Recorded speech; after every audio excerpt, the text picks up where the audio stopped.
Hi all, ഐപ്ലസിൻ്റെ മറ്റൊരു വീഡിയോയിലേക്ക് എല്ലാവർക്കും സ്വാഗതം.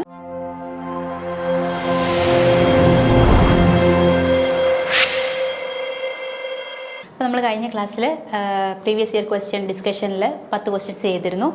ഇനി നമുക്ക് അടുത്ത ക്വസ്റ്റ്യൻ നോക്കാം. What is the depth of a point below the water surface in sea where the pressure intensity is 1.006 MPa? The take specific gravity of sea water is 1.026 and specific weight of water is 9810. Okay, നമ്മളോട് ചോദിച്ചേക്കുന്നത് depth of a point below the water surface. Water സർഫസിൽ നിന്നും ഒരു particular ഡെപ്തിലുള്ള ഒരു point. ഈ point എത്രയാണ്? Wear pressure intensity, ഇവിടുത്തെ pressure intensity തന്നിട്ടുണ്ട് 1.006 MPa ആണ്. ഓക്കെ, MPa അല്ലെങ്കിൽ നമുക്ക് പറയാം 1.006 ഇൻറ്റു 10⁻⁶ Nm/m² ആണ്. Okay, then take the specific gravity of sea water. sea waterന്റെ സ്പെസിഫിക് ഗ്രാവിറ്റി നമ്മളോട് പറഞ്ഞിട്ടുണ്ട് എത്രയാ? 1.026 ആണെന്ന്. അതുപോലെ തന്നെ specific weight of water. Specific weight എന്ന് പറഞ്ഞാൽ നമ്മൾ W ആയിട്ട് എഴുതും, അല്ലെങ്കിൽ W specific weight of water ആണ്. That is ρW into G ആണ് നമുക്ക് തന്നേക്കുന്നത്. 9810 Nm/m³. ഓക്കെ, നമുക്കറിയാം പ്രഷറിൻ്റെ ഇക്വേഷൻ എന്താ? P is equal to H⍴G, H into rho of sea water into G അല്ലേ? ഓക്കെ, ഇനി നമുക്ക് H ആണ് കണ്ടുപിടിക്കേണ്ടത്. H എന്ന് പറഞ്ഞാൽ P/ρS ഇൻറ്റു G. H ആണ് നമുക്ക് കണ്ടുപിടിക്കേണ്ടത്. H equal to P/ρS into G. Okay, പിയുടെ വാല്യൂ ആണ് നമുക്ക് തന്നിരിക്കുന്നത് ക്വസ്റ്റ്യനിൽ. 1.006 into 10⁻⁶ Nm/m² divided by rho S ആണ് നമുക്ക് വേണ്ടത്. റോ എസ് എന്ന് പറഞ്ഞാൽ നമുക്ക് എങ്ങനെ എഴുതാം? എസ് ഇൻറ്റു W എന്ന് എഴുതിക്കൂടെ? റോ എസ് അല്ലെങ്കിൽ ഓക്കെ, ഇതിന് പകരം നമുക്ക് എങ്ങനെ എഴുതാം? That is equal to S into ρW into G ആണല്ലേ? ഓക്കെ, എസിൻ്റെ വാല്യൂ ആണ് നമുക്ക് തന്നേക്കുന്നത് 1.026 ഇൻറ്റു ρWG ഇൻറ്റു ജിയുടെ വാല്യൂ ആണ് നമുക്കറിയാവുന്നത് 9810 അല്ലേ? അപ്പോൾ ഇത് ചെയ്ത് കഴിഞ്ഞാൽ 1 2 3 4 സീറോസ് ആണ്, അത് ക്യാൻസൽ ചെയ്ത് പോകും. ഇത് ഏകദേശം സിമിലർ ആണല്ലേ? കട്ട് ചെയ്ത് കളയാം. 4 സീറോസ് ഇവിടെ വരുമ്പോൾ എത്ര വരും? 10⁻⁶ ഡിവൈഡഡ് ബൈ 10⁻⁴. അപ്പോൾ നമുക്ക് 10⁻² അല്ലെങ്കിൽ 100 എന്നാണ് ആൻസർ വരിക. 100 മീറ്റർ എന്നാണ് ആൻസർ വരിക. ഓക്കെ, ഓപ്ഷൻ എത്രയാ? ഏതാ കറക്റ്റ്? ഓപ്ഷൻ ഡി ആണ് കറക്റ്റ് ആൻസർ, 100 മീറ്റർ. ഓക്കെ, മനസ്സിലായെന്ന് വിചാരിക്കുന്നു. അടുത്ത question. A uniformly wooden cylinder has a specific gravity. നമ്മളോട് പറഞ്ഞിരിക്കുന്നത് ഒരു സിലിണ്ടർ ആണല്ലേ? ഒരു സിലിണ്ടർ. ഈ സിലിണ്ടറിൻ്റെ എന്താണ് സ്പെസിഫിക് ഗ്രാവിറ്റി നമ്മളോട് പറഞ്ഞിട്ടുണ്ട്. എത്രയാണ്? 0.8 ആണ്. So find the ratio of submerged height to the length of the cylinder. നമുക്ക് ഈ സിലിണ്ടറിൻ്റെ ലെങ്ത് എല്ലായിട്ടൊന്ന് എടുക്കാം. ഓക്കെ, ഇതിൻ്റെ സബ്മേർജ്ഡ് ഹൈറ്റ്, അതായത് ഒരു പർട്ടിക്കുലർ ഹൈറ്റ് വരെ ഇത് സബ്മേർജ്ഡ് ആണ്. So that it just float upright in the state of A neutral equilibrium. ഇത് അപ്രൈറ്റ് ആയിട്ടെന്ന് പറഞ്ഞാൽ ഇങ്ങനെ നേരെയായിട്ട് ഇത് നിൽക്കുകയാണ്. ഒരു പർട്ടിക്കുലർ ലെവലിൽ താഴെ ഇത് ഇമേഴ്സ്ഡ് ആണ്, വാട്ടറിൽ ഇമേഴ്സ്ഡ് ആണ്. ആ ഇമേഴ്സ്ഡ് ആയിട്ടുള്ള ഹൈറ്റ് നമുക്ക് വേണമെങ്കിൽ H ആയിട്ട് എടുക്കാം. ഓക്കെ, ടോട്ടൽ ലെങ്ത്, ഈ ഒരു ലെങ്ത് എന്ന് പറയുന്നത് L ആണ്. അതിൽ H ഹൈറ്റിൽ എന്തുണ്ട്? വാട്ടർ ഉണ്ട്. H ഹൈറ്റ് ഇമേഴ്സ്ഡ് ആണ്. നമ്മളെപ്പോഴും ഇതേപോലത്തെയുള്ള ക്വസ്റ്റ്യൻസ് നമ്മൾ എങ്ങനെയാണ് ചെയ്യുന്നത്? നമ്മൾ ഇതേപോലെ ഒരു സിലിണ്ടർ നിർത്തിയിരിക്കുകയാണെങ്കിൽ അത് ഇക്വിലിബ്രിയത്തിലാണെന്നുണ്ടെങ്കിൽ ഈ weight of the cylinder will be equal to the weight of the water displaced അല്ലേ? Weight of cylinder is equal to weight of water displaced. Okay, അപ്പോൾ ഇത് നമുക്ക് ഈ ഒരു ഇത് ചെയ്താൽ വെയിറ്റിനെ നമുക്ക് എങ്ങനെ എഴുതാം? വോളിയം ഇൻറ്റു എന്തായിട്ട് എഴുതാം? ഇൻറ്റു ഡെൻസിറ്റി ആയിട്ട് എഴുതാം അല്ലേ? Volume into density. അപ്പോൾ വോളിയം അല്ലെങ്കിൽ നമുക്ക് മാസ് എന്ന് എടുക്കാം, വെയിറ്റ് അല്ലെങ്കിൽ മാസ് എന്ന് നമുക്ക് എടുക്കാം. അപ്പോൾ വോളിയം ഇൻറ്റു ഡെൻസിറ്റി നമുക്ക് ചെയ്യണം. Volume into density. ഇവിടെ നമുക്ക് volume of water into density of water ആണ് നമുക്ക് ചെയ്യേണ്ടത്. അപ്പോൾ വോളിയം ഓഫ് സിലിണ്ടർ എന്ന് പറഞ്ഞാൽ ഇതിൻ്റെ വോളിയം എത്ര വരും? സപ്പോസ് ഇതിൻ്റെ വോളിയം ഡി ആണ്, ഇതിൻ്റെ ഒരു ഡയമീറ്റർ ഡി ആണെന്ന് വിചാരിക്കുക. ഇതൊരു സിലിണ്ടർ ആണ്. സിലിണ്ടർ ആയതുകൊണ്ട് അതിൻ്റെ വോളിയം എന്ത് വരും? π/4 d² ഇൻറ്റു ടോട്ടൽ ഹൈറ്റ് എത്രയാണ്? അത് L ആണ് അല്ലേ? d² into L. ഇതാണ് ഇതിൻ്റെ വോളിയം. ഇൻറ്റു ഇതിൻ്റെ ഡെൻസിറ്റി നമുക്ക് അറിയണം. ഡെൻസിറ്റിക്ക് പകരം നമുക്ക് തന്നിരിക്കുന്നത് എന്താണ്? സ്പെസിഫിക് ഗ്രാവിറ്റി തന്നിട്ടുണ്ട്. അപ്പോൾ നമുക്ക് specific gravity into density of water എടുത്തൂടെ? Into density of water into G നമുക്ക് എടുക്കാം. That will be equal to volume of water dispersed. Volume of water dispersed എന്ന് പറഞ്ഞാൽ എത്രയായിരിക്കും? π/4. ഇതൊരു സിലിണ്ടറിക്കൽ സ്പേസിൽ നിന്നായിരിക്കും വാട്ടർ ഡിസ്പ്ലേസ് അയക്കുന്നത്. π/4 d² ഇൻറ്റു ഇമേഴ്സ്ഡ് ഹൈറ്റ് എന്ന് പറഞ്ഞാൽ എത്രയാണ്? H ആണ്. ഇൻറ്റു വാട്ടർ അല്ലേ? വാട്ടർ ആകുമ്പോൾ ρW ഇൻറ്റു G. ഓക്കെ, രണ്ട് സൈഡിൽ നിന്ന് നമുക്ക് π/4 d² ക്യാൻസൽ ചെയ്യാം. അതുപോലെ ρWയും Gയും ക്യാൻസൽ ചെയ്യാം. ഇത് ക്യാൻസൽ ചെയ്ത് കഴിഞ്ഞാൽ നമ്മളോട് ചോദിച്ചിരിക്കുന്നത് എന്താണ്? Find the ratio of the submerged height to the length of the cylinder. Submerged height എന്ന് പറഞ്ഞാൽ H ആണ്. ലെങ്ത് ഓഫ് ദി സിലിണ്ടർ എന്ന് പറഞ്ഞാൽ L ആണ് അല്ലേ? ഓക്കെ, H/L ആണ് നമ്മളോട് ചോദിച്ചേക്കുന്നത്. അപ്പോൾ ഇതിൻ്റെ അകത്ത് നിന്ന് എന്ത് കിട്ടും? ഈക്വൽ ടു 0.8 എന്നല്ലേ കിട്ടുക? ഓക്കെ, 0.8 എന്നാണ് കിട്ടുക. അപ്പോൾ ഇത് നമ്മൾ ഇത്രയും ചെയ്ത് നോക്കി. ഇത് അല്ലാതെ കുറച്ച് പ്രോബ്ലംസ് പ്രാക്ടീസ് ചെയ്യുന്ന ആൾക്കാർക്ക് ഡയറക്റ്റ് കണ്ടുപിടിക്കാൻ പറ്റും എന്തിൻ്റെ വാല്യൂ ആയിരിക്കും. എന്തിനോട് ഈക്വലാണ് 0.8 എന്ന് പറഞ്ഞാൽ specific gravity of the cylinder. ഈ ഒരു immersed height divided by length എന്നുള്ള റേഷ്യോ എപ്പോഴും സ്പെസിഫിക് ഗ്രാവിറ്റി ഓഫ് വാട്ടറിന്, സ്പെസിഫിക് ഗ്രാവിറ്റി ഓഫ് സിലിണ്ടറിനോട്, മെറ്റീരിയലിനോട് ഈക്വൽ ആയിരിക്കും എന്ന് ഒന്ന് ഓർത്ത് വെച്ചേക്കുക. ഓക്കെ, ഓപ്ഷൻ സി ആണ് കറക്റ്റ് ആൻസർ. അടുത്ത ക്വസ്റ്റ്യൻ നോക്കാം. A triangular V notch channel is conveying a discharge of 0.7 meter cube per second. Find the percentage error in measuring the head is 1.2%. Sorry, find if the percentage error in measuring the head is 1.2%, the percentage error of the discharge. അപ്പോൾ ഡിസ്ചാർജിലുള്ള percentage error ആണ് കണ്ടുപിടിക്കേണ്ടത്. നമ്മളോട് തന്നിരിക്കുന്നത് triangular V notch. Triangular V notch. Okay, നമുക്ക് ഈ കേസിൽ രണ്ട് equations പഠിക്കാനുണ്ട്. ഒന്ന് റെക്റ്റാങ്കുലർ നോച്ചിൻ്റെ കേസിലും റെക്റ്റാങ്കുലർ നോച്ചിൻ്റെ കേസും പഠിക്കാനുണ്ട്. അതുപോലെ എന്താണ് ട്രയാങ്കുലർ നോച്ചിൻ്റെ കേസും പഠിക്കാനുണ്ട്. അപ്പോൾ റെക്റ്റാങ്കുലർ ആണെന്നുണ്ടെങ്കിൽ നമ്മൾ എന്താ എടുക്കേണ്ടത്? ഈ ഡിസ്ചാർജ് dQ/Q ഓക്കെ ഇൻറ്റു 100 അല്ലെ? പെർസെൻറ്റേജ് ആണ്. പെർസെൻറ്റേജ് അല്ലെങ്കിൽ ഇൻറ്റു 100 എന്ന് പറഞ്ഞാൽ എന്തായിരിക്കും? എത്രയായിരിക്കും? 3/2 dH/dQ ആയിരിക്കും.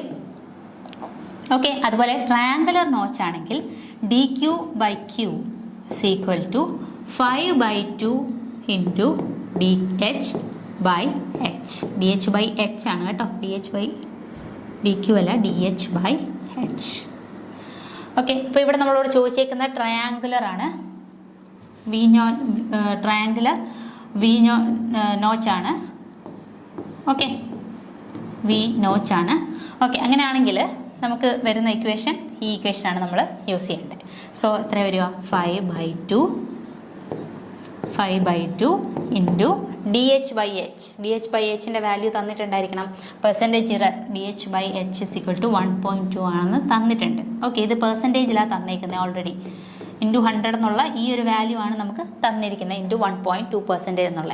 സോ അതിൻ്റെ ചെയ്ത് കഴിഞ്ഞാൽ നമുക്ക് എത്ര കിട്ടും? 2.5 ഇൻറ്റു 1.2. ഓക്കെ, ഇത് ഏകദേശം എത്ര വരും? 3% ആയിട്ട് വരും. ഓക്കെ, 3% ആയിട്ട് വരും. അപ്പോൾ ഇവിടെ നമ്മളോട് ഒരു വാല്യൂ കൂടെ തന്നിട്ടുണ്ട്, ഡിസ്ചാർജ് തന്നിട്ടുണ്ട്. പക്ഷേ അതിൻ്റെ ആവശ്യം നമുക്കില്ല, കാരണം ഇവിടെ പെർസെൻറ്റേജ് ഇറർ ഇൻ ഡിസ്ചാർജ് ആണ് നമുക്ക് തന്നേക്കുന്നത്, ഡയറക്റ്റ്ലി ചോദിച്ചേക്കുന്നത്. അപ്പോൾ അതുകൊണ്ട് നമുക്ക് ഡയറക്റ്റ് ഈ ഒരു വാല്യൂ കിട്ടും. 3% ആണ് കറക്റ്റ് ആൻസർ. ഓപ്ഷൻ ഡി 3% ആണ് കറക്റ്റ് ആൻസർ. അടുത്ത ക്വസ്റ്റ്യൻ നോക്കാം. The number of buckets on the periphery of A Pelton wheel is. അപ്പോൾ നമ്മളോട് പറഞ്ഞേക്കുന്നത് പെൽറ്റൺ വീലിൽ എത്ര ബക്കറ്റ്സ് വരും, നമ്പർ ഓഫ് ബക്കറ്റ്സ് ആണ് ചോദിച്ചേക്കുന്നത്. Where D is the head diameter of the Pelton wheel and D is the least diameter of the jet. Okay, ഒന്ന് capital D ആണ് കേട്ടോ, ഒന്ന് ക്യാപിറ്റൽ ഡി ആണ് പറഞ്ഞേക്കുന്നത്. ഓക്കെ, ഇത് നമ്മൾ ഓൾറെഡി കാണാതെ പഠിക്കുന്ന ക്വസ്റ്റ്യൻ ആണ്, കാണാതെ പഠിക്കുന്ന ഒരു ഇക്വേഷൻ ആണ്. അപ്പോൾ എത്രയാണ് വാല്യൂ വരിക? D/2D plus 50. Okay, belt and വീലിൻ്റെ കേസിലുള്ള ഇക്വേഷനാണ്. ഡയറക്റ്റ് ഓർത്തിരിക്കുക. ഓപ്ഷൻ സി ആണ് കറക്റ്റായിട്ട് വരുന്ന ആൻസർ. Option C. അടുത്ത ക്വസ്റ്റ്യൻ നോക്കാം. If the depth of 7.24 centimeter on a field over a base period of 12 days, then the duty is, duty ആണ് നമ്മളോട് ചോദിച്ചേക്കുന്നത്. Duty D is equal to 8.64 B by delta അല്ലേ? അപ്പോൾ ഇവിടെ 8.64 into base period നമ്മൾ ഡേയ്സിൽ തന്നെ സബ്സ്റ്റിറ്റ്യൂട്ട് ചെയ്യുക. 12 ഡിവൈഡഡ് ബൈ ഡെൽറ്റയുടെ വാല്യൂ ഈ ഒരു ഇക്വേഷൻ യൂസ് ചെയ്യുമ്പോൾ നമ്മൾ മീറ്ററിൽ വേണം സബ്സ്റ്റിറ്റ്യൂട്ട് ചെയ്യാൻ. അപ്പോൾ ഇവിടെ തന്നിരിക്കുന്നത് എത്രയാണ്? ഡെപ്ത് 7.24 സെൻറ്റിമീറ്റർ എന്നാണ് തന്നിരിക്കുന്നത്. ഡെൽറ്റയുടെ വാല്യൂ ആണ്. അപ്പോൾ അത് നമ്മൾ മീറ്ററിൽ സബ്സ്റ്റിറ്റ്യൂട്ട് ചെയ്യണം. 7.24 ഇൻറ്റു 10⁻². മീറ്ററിൽ സബ്സ്റ്റിറ്റ്യൂട്ട് ചെയ്യുമ്പോൾ -2. ഓക്കെ, ഈ ഒരു വാല്യൂ ചെയ്ത് കഴിഞ്ഞാൽ ഏകദേശം എത്രയാണ് വാല്യൂ വരിക? ഓക്കെ, ഇത് ചെയ്ത് നോക്കുക. 1432 ഹെക്ടർ പെർ ക്യൂമെക്കിലാണ് ആൻസർ വരിക. Hectare per cumec. Option C ആണ് കറക്റ്റായിട്ട് വരുന്നത്. അടുത്ത ക്വസ്റ്റ്യൻ നോക്കാം. The intensity of irrigation is, ഇറിഗേഷൻ്റെ ഇൻറ്റൻസിറ്റി എങ്ങനെയാണ് നമ്മൾ കണ്ടുപിടിക്കുക? Option A, percentage of gross command area to be irrigated annually. Option B, percentage of culturable command area to be irrigated annually. Option C, percentage of minimum land area to be irrigated annually. Percentage of total land area to be irrigated annually. അപ്പോൾ നമ്മൾ actually intensity of irrigation നമ്മൾ എടുക്കേണ്ടത് annually ഉള്ളൊരു കണക്കാണ്. അതായത് നമുക്ക് എത്രയാണോ നമ്മുടെ കൾട്ടിവബിൾ ആയിട്ടുള്ള ഏരിയ, അതിനെയാണ് നമ്മൾ എന്ത് വിളിക്കുക? Culturable command area.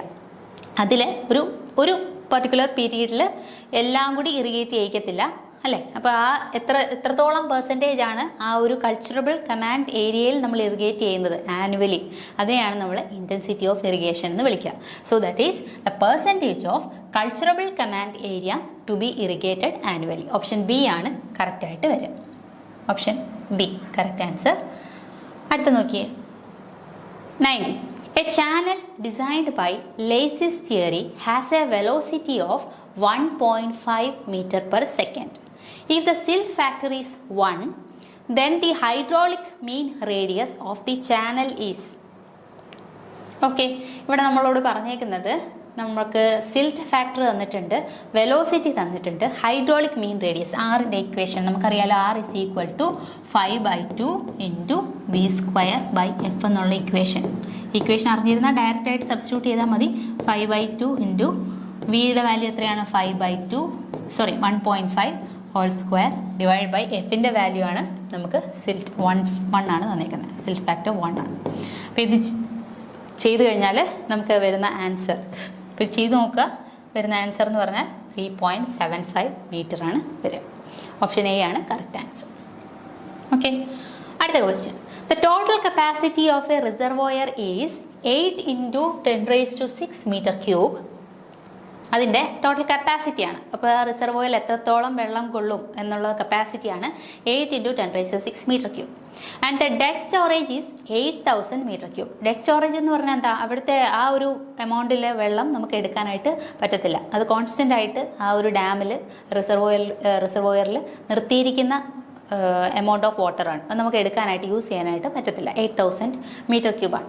If the average volume of sediment deposit is 100 meter cube per year. അതായത് നമ്മുടെ ഈ ഒരു സെഡിമെൻറ്റ് വന്ന് ഡിപ്പോസിറ്റ് ചെയ്യുന്ന ഇവിടെ ഈ ഡെഡ് സ്റ്റോറേജ് ഉള്ള ഒരു ഏരിയയിലേക്കാണ് അല്ലേ? അപ്പോൾ അവിടെ ഒരു ഇയറിൽ 100 meter cube വീതം അവിടെ എന്താണ് സെഡിമെൻറ്റ്സ് ഡിപ്പോസിറ്റഡ് ആയിക്കൊണ്ടിരിക്കുകയാണ്. So the usefulness of the റിസർവോയറിൻ്റെ യൂസ്ഫുൾനെസ് കണ്ടുപിടിക്കാൻ വേണ്ടിയിട്ട് എന്ത് ചെയ്താൽ മതി? നമ്മളിത് എവിടോട്ടാണ് വന്ന് ഡെഡ് സ്റ്റോറേജിലേക്കാണ് വന്ന് നിൽക്കുന്നത് അല്ലേ? ഇപ്പോൾ 8000 ആണ് അതിൻ്റെ 8000 meter cube ആണ് അതിൻ്റെ ഡെഡ് സ്റ്റോറേജ് എന്ന് പറയുന്നത്. സോ അങ്ങനെയാണ് usefulness in number of years കണ്ടുപിടിക്കണമെന്നുണ്ടെങ്കിൽ നമ്മൾ എന്ത് ചെയ്താൽ മതി? ഡെഡ് സ്റ്റോറേജ് ആയ 8000 meter cube ഡിവൈഡഡ് ബൈ എത്ര ചെയ്താൽ മതി? ഡിവൈഡ് ബൈ എത്രയാണ് ഡിപ്പോസിറ്റഡ് ആവുന്നത്? 100 അല്ലേ? 100 meter cube per year. അപ്പോൾ നമ്മളിത് ചെയ്ത് കഴിഞ്ഞാൽ നമുക്ക് എത്ര കിട്ടും? 80 ഇയേഴ്സ് എന്ന് കിട്ടും. അപ്പോൾ 80 ഇയേഴ്സാണ് അതിൻ്റെ യൂസ്ഫുൾനെസ്. കാരണം എന്താ, ഓരോ വർഷവും ഇങ്ങനെ ഡിപ്പോസിറ്റ്സ് വന്ന് വീണുകൊണ്ടിരിക്കുക. സോ 80 ഇയേഴ്സ് കഴിയുമ്പോൾ അത് യൂസ്ഫുൾ അല്ലാതെയാവും. അപ്പോൾ അതാണ് അതിൻ്റെ എത്രയാണ് യൂസ്ഫുൾനെസ് ഓഫ് ദി റിസർവോയർ എന്ന് പറഞ്ഞാൽ എത്രയാണ്? ഓപ്ഷൻ സി 80 ഇയേഴ്സ് ആണ്. ഓക്കെ, അടുത്ത ക്വസ്റ്റ്യൻ.